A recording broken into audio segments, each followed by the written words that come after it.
វិធីសម្រក់គីឡូជាមួយនឹងទឹកឃ្មុំមានវិធីខុសគ្នាជាច្រើនដែលគេបានប្រើនៅក្នុងការសម្រក់គីឡូក្នុងនោះដែរទឹកឃ្មុំជាវិធីសាស្ត្រមួយដែលមនុស្សជាច្រើនបានអនុវត្តនៅក្នុងទឹកឃ្មុំមានផ្ទុកនៅវីតាមីនជាតិរ៉ែនិងអាស៊ីតអាមីណូប្រហែលជា70ប្រភេទផ្សេងគ្នាពួកវាអាចជួយនឹងលើកកម្ពស់ការរំលាយអាហាររំញោចជាតិខ្លាញ់លើសនៅក្នុងខ្លួនដើម្បីបំបែកទៅជាថាមពលនិងការពារជាតិខ្លាញ់ពីការកកកុញនៅក្នុងខ្លួនរបស់យើងមិនត្រឹមតែមានប្រសិទ្ធភាពសម្រាប់សម្រក់ទម្ងន់ប៉ុណ្ណោះទេប៉ុន្តែទឹកឃ្មុំក៏អាចជួយដល់អ្នកប្រើប្រាស់គេងលក់បានស្រួលផងដែរប្រសិនបើអ្នកផ្សំទឹកឃ្មុំជាមួយនឹងគ្រឿងផ្សំទាំងនេះអ្នកអាចសម្រក់ទម្ងន់រហូតដល់4គីឡូក្នុងរយៈពេលតែមួយសប្តាហ៍ទី1ទឹកឃ្មុំជាមួយនឹងទឹកក្តៅនៅពេលព្រឹកមុននឹងញ៉ាំអាហារនៅពេលព្រឹកឬបន្ទាប់ពីញ៉ាំអាហារនៅពេលល្ងាចអ្នកអាចលាយទឹកឃ្មុំ2ស្លាបព្រាជាមួយនឹងទឹកក្តៅអ៊ុនៗផឹកឲ្យបានទៀងទាត់នោះអ្នកនឹងឃើញប្រសិទ្ធភាពនៃការសម្រក់គីឡូទឹកក្តៅមិនត្រឹមតែជួយរំលាយទឹកឃ្មុំប៉ុណ្ណោះទេថែមទាំងជួយឲ្យ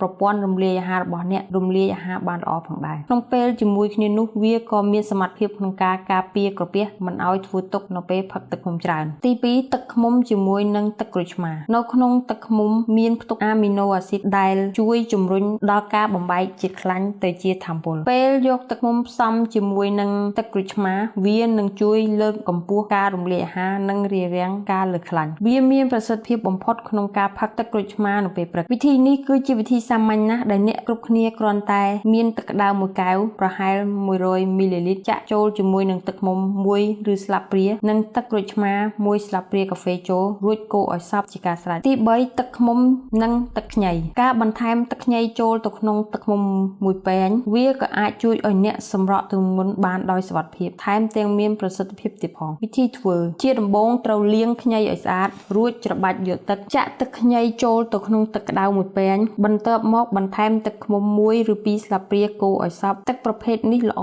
សម្រាប់ផឹកនៅពេលព្រឹកប្រសិនបើអ្នកពិសានៅពេលព្រឹកកាន់តែមានប្រសិទ្ធភាពខ្ពស់ទឹកឃ្មុំជាមួយនឹងរមៀត